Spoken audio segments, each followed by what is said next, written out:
straight white Christian. No, Jesse, this is the subscribe thing. Oh, yeah. I need you all to subscribe, support us on Patreon, like us on Facebook, and follow me on Twitter. Got it. There are several or many black pastors who are not in support of President Trump. I have one with me today, Bishop Talbert Swan. Talbert Swan. He's an activist, talk show host, and pastor of Spring of Hope Church out in Springfield, Massachusetts. Bishop Swan, thank you so much for coming on. I appreciate it. Thanks for having me. Good to be here and have a conversation. Yes, sir. How long you been a pastor, a bishop? I've been a bishop since 2014. I've been a pastor. This will be my 24th year in pastoral ministry. Were you called by God, or did you have to go to school to become a pastor?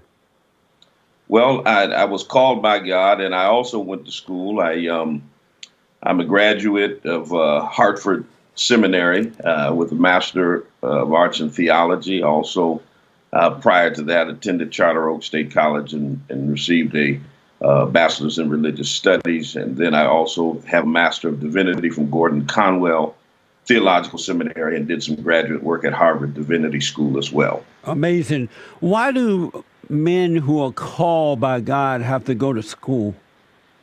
Well, what I believe is that even when you're called to a particular area of ministry, it is yet your responsibility to ensure that you are prepared for the work. I believe that when you're doing something as seriously as ministry and as pastoral ministry in particular, when people depend on you literally to advise them on various facets of their lives, that you ought to have some level of training and educational background that will strengthen your abilities and your skills to deal with people, in addition to the spirituality that you receive from the Almighty. And so I believe it's incumbent on anyone who's called to ministry to also prepare themselves. You don't believe that God can prepare you to deal with other people and to guide them in the right way to go? Oh, certainly he can. But then at the same time, I believe that God also can provide the pathway for you to receive specialized training that will make you better in that area. When God called Apostle Paul on the road to Damascus, from the time of God calling him to the time of him actually going out and doing the work, there was a 14-year period where Paul was preparing himself. So I believe that there is a calling by God, but then there's also a period of preparation. Are you married? Yes. And how long have you been married? I've been married for 27 years. Amazing. And you have children? I do. I have children and grandchildren. That's great, man. And are you the head of your wife? I am the head of my family, even as Christ is the head of the church. Are you the head of your wife? Absolutely. My wife believes that the man is the head of the family, and that the woman is submissive to the husband as he is submissive to God, and that caveat is important. That women will submit to the authority of the husband in as much as that husband submits to the authority of God.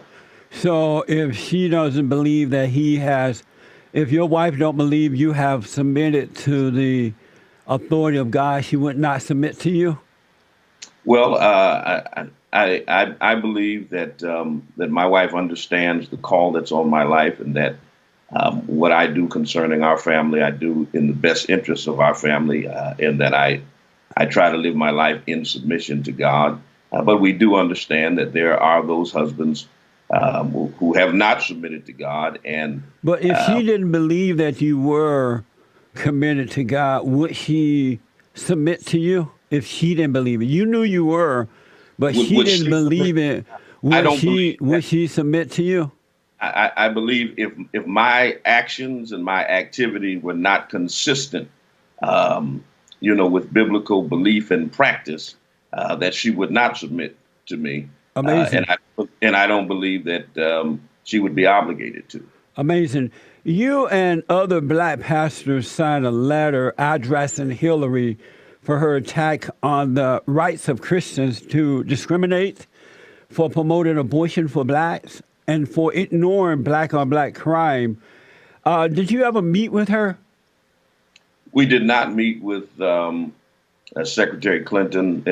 That letter was written in the throes of the presidential campaign. Right. And our desire was to meet with her. And also, we wrote a similar letter to, at that time, candidate Trump, addressing various areas of concern that we felt were pertinent to the African American community, and wanting to sit down with those individuals who, one of them was about to become president of the United States, and we felt that our concerns needed to be more forcefully addressed. Did you vote for Hillary Clinton? I did not. Did you vote for the Great White Hope? Who would that be? President Trump. No, I did not vote for Donald Trump. That's amazing. So you didn't vote at all for anyone? I voted. I voted for a third-party candidate. I voted for neither of the two major party candidates. I want to ask Pastor, because I want to. And it's interesting. And it's interesting that you asked that, because many on the right make the assumption that if you are anti-Trump, that you must be in the bed with the Democrats, and that's not always the case. Well, I don't make that assumption, but I understand what you're saying. Are you for putting up the big, beautiful wall around the borders? I'm for securing the borders, for proper border security. I believe there's conventional wisdom out there that says Donald Trump's proposal to build this so-called big, beautiful wall is not the solution to the problem of illegal immigration. And so I'm not in support of wasting $18 billion on a strategy that is questionable at best in terms of its ability to reach the desired goal. So is that a no, you're not for the wall? No, I'm not. Does it, I wanted to ask this, and it skipped my mind. Do you speak politics? Do you deal with politics from the pulpit in your church? Well, I deal with any area that affects human life. And I often say that you are not technically born in terms of the recognition of society until a politician signs your birth certificate, and you are not technically dead in the eyes of society until a politician signs your death certificate. And politics influences every other aspect of your life. But let me ask her, you didn't ask about, I want to know, do you deal with politics from the pulpit? Because politics has such a profound influence on human life, it is incumbent on any religious leader to deal with the issue of politics and how it affects the lives of people. So yes, I absolutely deal with politics. So you're not for the big, beautiful wall around the borders.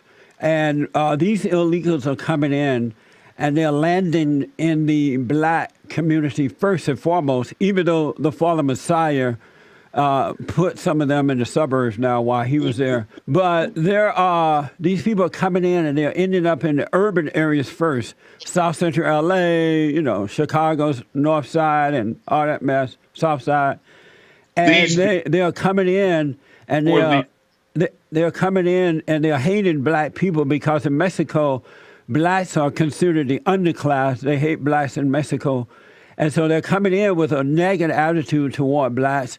They're overcrowding in schools and county hospitals, and they're taking the low-skilled jobs away from blacks. Many blacks have to move out of their own community. the MS-13 gang members are attacking the black gang members. Why wouldn't you be for the wall? Well, first of all, I would have to accept the premise that they are being most affected based upon the information that you just gave. I'm not convinced that everything that you said is accurate, but let me say this. When you talk about crime, and when you talk about bad schools, and when you talk about black people being negatively affected, I would submit to you that black people are being mistreated by white folks in America.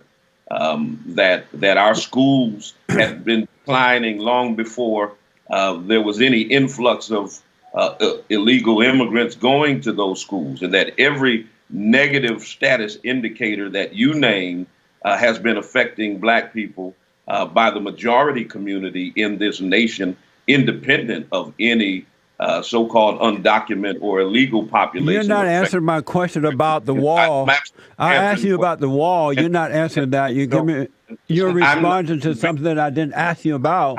I asked if you're so concerned about black people, why wouldn't you want to put the wall up to keep the illegal aliens out so blacks because can I don't believe illegal aliens are the enemies of the black community. And who do you believe are the enemies of the black community? I believe that for hundreds of years, the African American community has been more affected by white supremacy in the United States, in these yet to be United States of America, than anything else. And so I would submit to you that we have larger problems in our community to deal with than whether or not some undocumented come across the border. Give me proof that blacks are affecting, whites are affecting black people in a negative way. What are they doing to affect blacks in a negative way? Well, if I've got to give a black man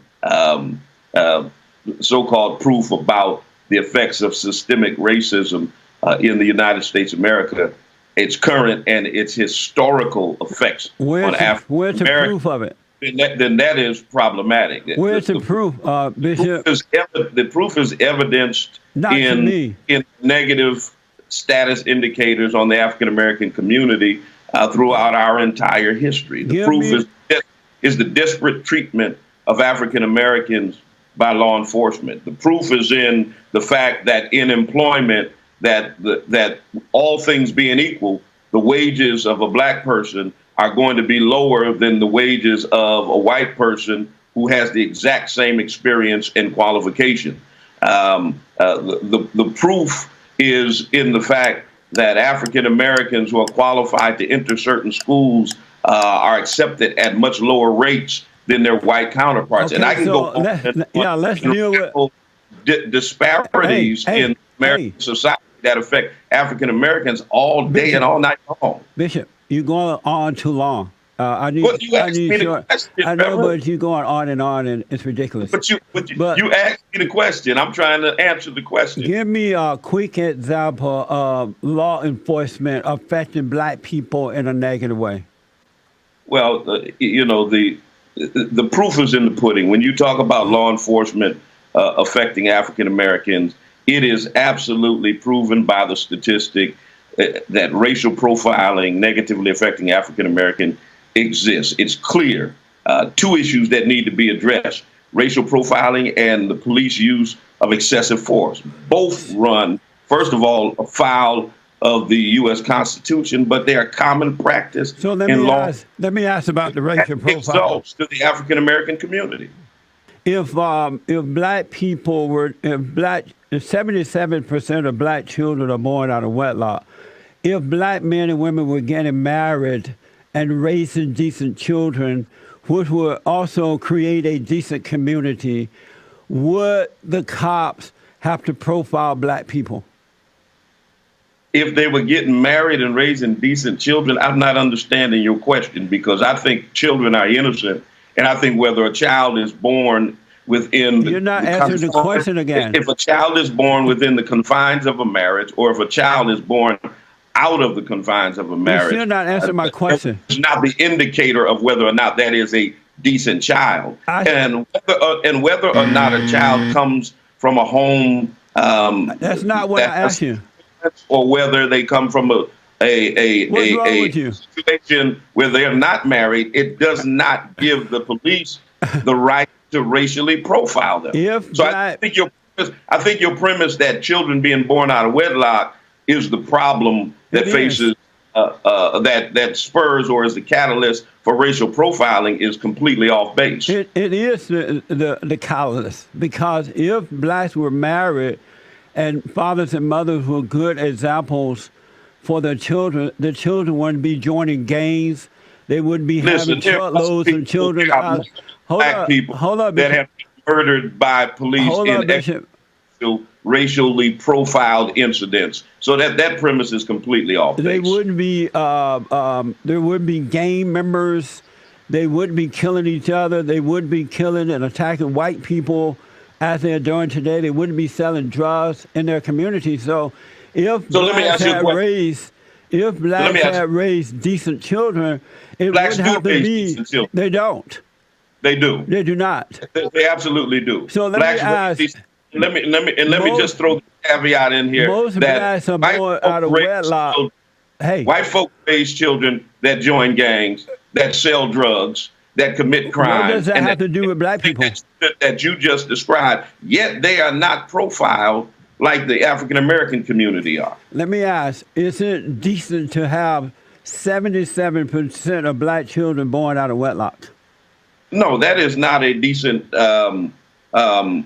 indicator. That is not, in my estimation, what the goal should Is be that for decent, though? any particular community. I'm asking I you. know that every single What community is wrong with this, man? would raise their children within the confines of marriage. But at the end of the day, But the black people, not all, but most.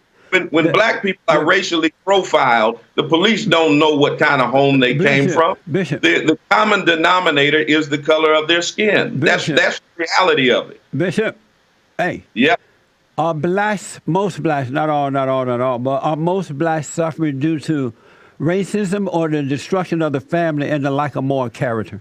I think that African Americans suffer because of the destruction of the family. I also think that they suffer because of systemic racism in America. It doesn't have to be, it does not have to be one or the other. It can be both and. But I also reject the notion that that the construct of an African American family is a rationalization for systemic racism in America or being racially profiled by law enforcement. Where's your proof that racism exists? You're just saying these things and they're not true. Where's your proof that racism exists? It's not true. Right. I mean, it's absolutely amazing to me that you just said that. It's not true. There's no such thing as racism. No proof that racism is not true. Racism absolutely Where's your exists proof? In America. Where's The proof your is proof? putting in every You've been status. eating pudding all morning. You haven't proven anything. I'll tell you Where what. is your proof that racism exists? Reverend, you asked me this question a little while ago, and I rattled off. That was just a bunch of. Wait a minute. I rattled off the disparities in the African American community, But those were not that are proved. a result of systemic racism. That And was then you not proved. interrupted me and told me not to continue. Because and it was not proved. all day rattling off how racism affects African Americans, but then you turn around and you ask the same question Because that you didn't I asked you answer for, a while ago. I asked you for proof, but you gave me none. Bishop, did you vote for Barack Obama? I did. And did you vote for him twice? I did. Amazing. I want to go quickly back to racism. Does the Bible say we wrestle, our battle is a spiritual battle or a racist battle? Well, you know, it says we wrestle not against flesh and blood, but against principalities and powers. And racism is a spirit. It's a demonic, antithetical Christian attitude that people hold that causes them to respond to people Why would you say that? Why would you say that is physical when the Bible clearly? Why municipalities that we've. hold on, No, sir. answering your question. I know, but you're going too long. You're wasting a lot of time, and there's some Oh, people I yeah. want to get to. So, you ask me a question, you got to get an opportunity to I know, answer but it. you don't have you don't have all Even if day it's to. something that you disagree with, you've got to at least let me answer the I question. know, but you don't have all day to give me this long thing. But let me. I say there's no racism. That our battle is a spiritual battle. God said that we wrestle against, not against flesh and blood, but against spirits and principalities and wickedness. And I said that racism is an evil and wicked spirit that has. This word racism has been made up by race hustlers in order to keep black people in anger, in a state of anger, which is a fallen state, and to intimidate white people so you can get free stuff from them and stay in power and wealth. And this has been done by black preachers, black politicians, white liberal, godless politicians, and the media. And as a man of God, I would think that you would teach the truth to black people and not keep them angry. There's no such thing as racism, sexism, homophobism, Islamophobism. It's a spiritual battle. And we knew this in the good old days when boys were boys and men were men. Why don't you teach the truth to the people, to the blacks, if you are a man of God? So can I answer as long as it took you to ask the question? No. Because you just laid out a bunch of right-wing talking points and malarkey that is indicative of the institutionalized racism that you suffer from and the self-hatred that you have towards your own people. I don't suffer from racism, nor do I suffer from self-hatred. I'm trying to answer your question, Reverend. To say that things that are not true has been made up by race hustlers. How can you say that a people that have suffered in America from the time they were illegally brought here through the horrible crucible of slavery, Jim Crow, it was not illegally, it was legal. To the current You're not an honest man. That affects African American people. How can you say that it was made up by black folk to get free stuff? Because from it was the most ridiculous analogy that I've ever heard in my life, and it is absolutely despicable.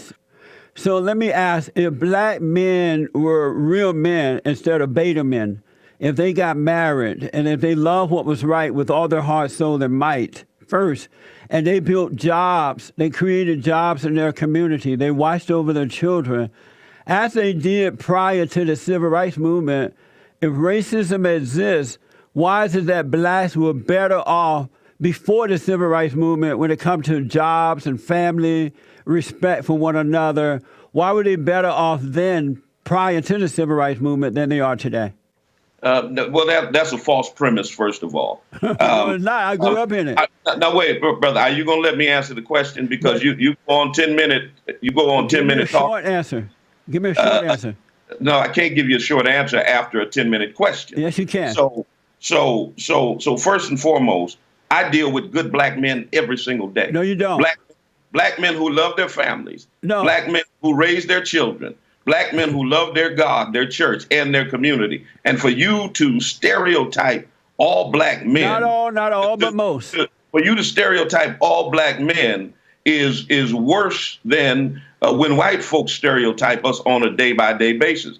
I say that they've done a job on you for you to sit here and purport that black men all fall into one category of irresponsibility. Not all, but most. So your whole premise is flawed to begin with. Not all, but most. Most? Yes, most black men are no good. You give me proof, because studies have said that black men are more involved in the lives of their children statistically than white men are. That black men are more involved in their religious communities than white men are. You give me the proof that they're not. Okay, because you threw out an arbitrary figure and said most. Where's your proof of that? I have the proof. According to the Washington Examiner, black women who are born. Hold on. Black women who are born in America, 77% of black children are born to black women who are born in America out of wedlock. Black on black crime out of control in Chicago, Milwaukee, and other places. And blacks are begging and whining for affirmative action and all that kind of crap from the white man. In the good old days, when black people were decent people, you did not see that happening. Have not proven anything. Bishop, thank you so much for coming on. I appreciate it. All right. Well, I'm off. This guy is Thank you, sir. I got to take a break. the quintessential example of someone who is infected by. We can't hear you because of the music. Thank you, sir. I got to go.